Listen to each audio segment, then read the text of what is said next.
Lukas pasal 11 ayat 39 sampai 42. Tetapi Tuhan berkata kepadanya,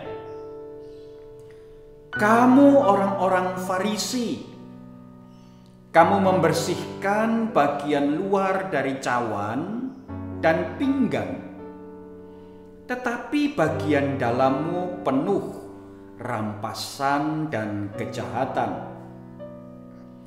Hai orang-orang bodoh, bukankah Dia yang menjadikan bagian luar, Dia juga yang menjadikan bagian dalam?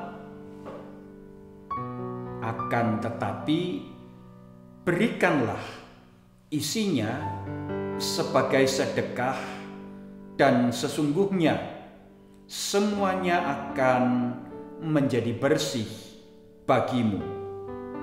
Tetapi celakalah kamu, hai orang-orang Farisi, sebab kamu membayar persepuluhan dari selasih, inggu, dan segala jenis sayuran, tetapi kamu mengabaikan keadilan dan kasih Allah. Yang satu harus dilakukan dan yang lain jangan diabaikan."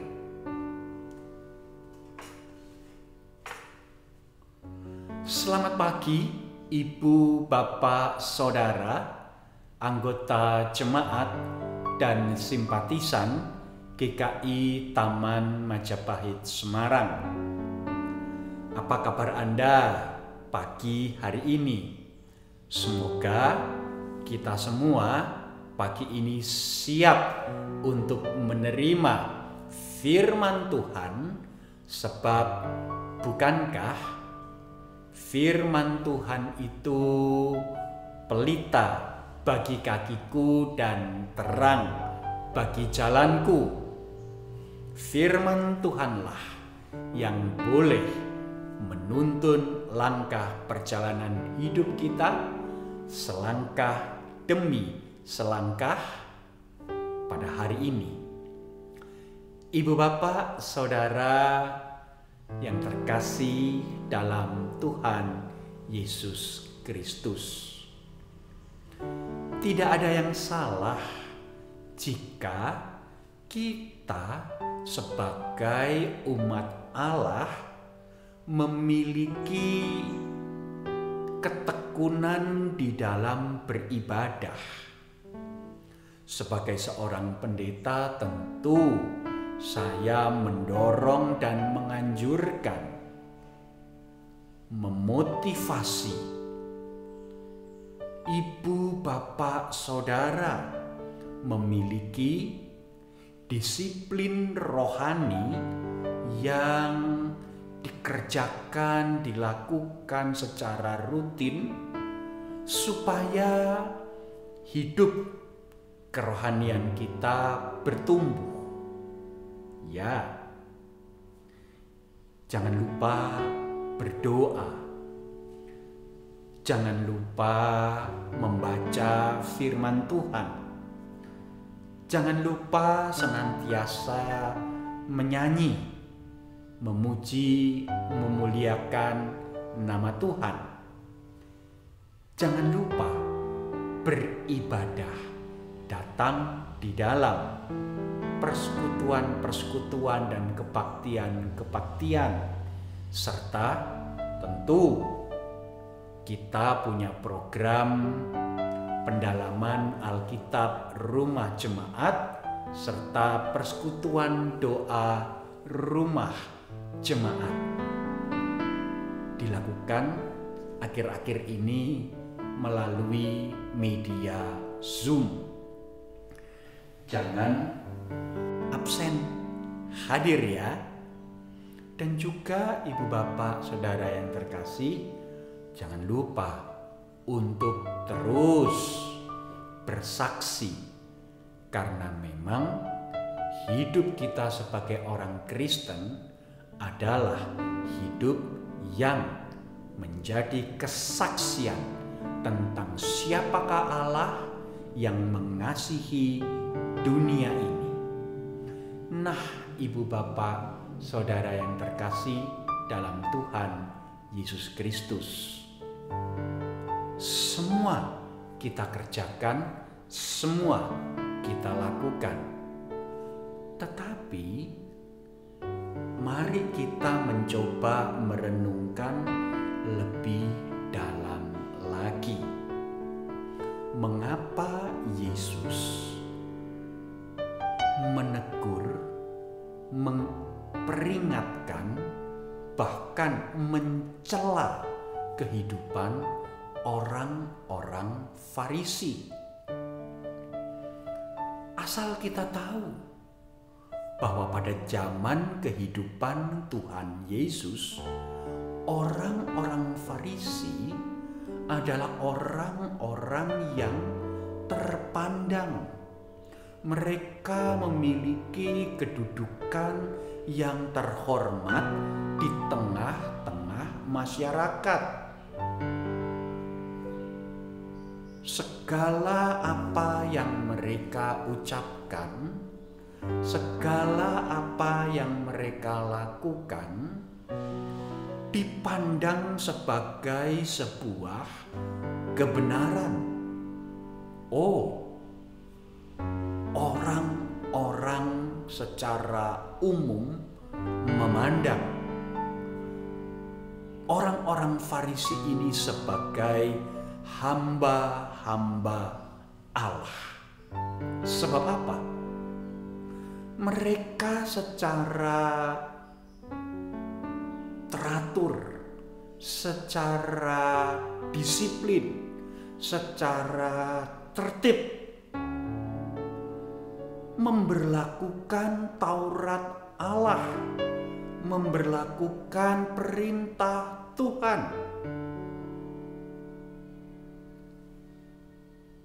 Dan oleh karena itu, orang-orang pada zaman Tuhan Yesus menjunjung tinggi nilai-nilai religiusitas. Tetapi heran, hari itu Yesus marah. Hari itu Yesus menegur mereka. Yesus berkata, "Celakalah kamu, hai orang-orang Farisi." Kenapa? Oh, ternyata yang dilakukan orang-orang Farisi ini sekedar tampilan luar. Apa yang kasat mata, apa yang kelihatan, itu saja yang dilakukan oleh orang-orang Farisi ini. Bahkan disinyalir mereka melakukan segala kegiatan agamawi mereka dengan tujuan supaya mereka dihormati. Itu sebabnya kemudian Tuhan Yesus mengingatkan mereka, hati-hati. Engkau memperhatikan bagian luar, tetapi engkau tidak memperhatikan bagian dalam. Engkau memperhatikan aturan-aturan serta tradisi-tradisi kehidupan beragama, tetapi engkau melupakan jiwa. Engkau mengabaikan ruh dari apa yang Tuhan kehendaki, yaitu keadilan dan kasih. Yesus mengingatkan, yang satu dipedulikan, yang lain jangan diabaikan. Kalau engkau mau mengerjakan kegiatan-kegiatan agamawimu, jangan lupakan spiritnya, jangan lupakan intinya, jangan lupakan core bisnisnya, yaitu kasih dan keadilan. Ibu bapak, saudara yang terkasih dalam Tuhan Yesus Kristus, pagi hari ini mari kita mencoba merenung.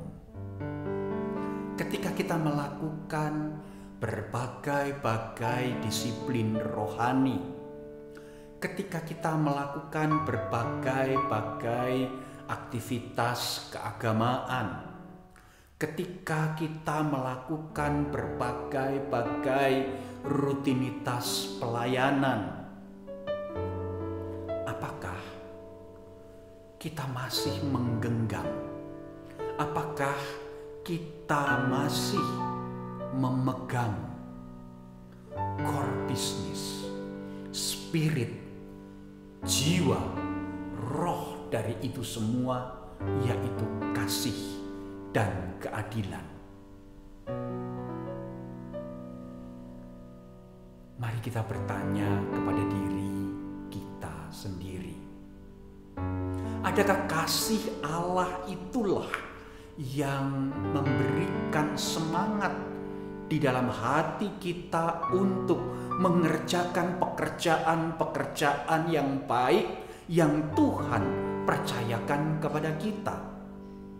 Adakah keadilan dari Allah itulah yang mendorong, menginspirasi, dan memotivasi kita untuk melakukan pelayanan dan kesaksian sebagai orang-orang Kristen, entahkah itu di dalam keluarga kita, di dalam kehidupan gereja kita, ataukah di tengah-tengah hidup bermasyarakat, di tengah lingkungan kerja, dan dimanapun kita berada. Mari ibu bapak, saudara yang terkasih dalam Tuhan Yesus Kristus, kita camkan kalimat Tuhan Yesus ini, kita simpan di dalam hati kita menjadi bagian yang sungguh-sungguh mendasari bagaimana kita hidup sebagai orang Kristen. Saya teringat ucapan seorang rohaniwan yang berkata, iman adalah tindakan. Itu berarti tindakan-tindakan yang kasat mata yang kita lakukan seharusnya keluar dari relung hati kita yang terdalam, sebab kita sungguh-sungguh percaya, kita sungguh-sungguh setia, kita sungguh-sungguh beriman kepada Allah yang hidup di dalam Tuhan dan Juru Selamat dunia, Yesus Kristus. Amin. Mari kita berdoa. Bapa Surgawi, mampukanlah kami hidup menjalani kehidupan di dunia ini dengan hati yang betul-betul merasakan panggilan Tuhan untuk menghadirkan kasih dan keadilan di tengah kehidupan di dunia ini, sehingga kami tidak kehilangan spirit, tidak kehilangan semangat, tidak kehilangan jiwa hidup mengikut Anak-Mu yang tunggal, Tuhan dan Juru Selamat kami, Yesus Kristus. Tolonglah kami. Dalam nama Yesus kami berdoa. Amin. Selamat melanjutkan aktivitas, Ibu Bapak, Saudara yang terkasih. Tetap semangat. Ya, Tuhan mengasihimu. Tuhan mau memakai kita semua menjadi berkat. Amin.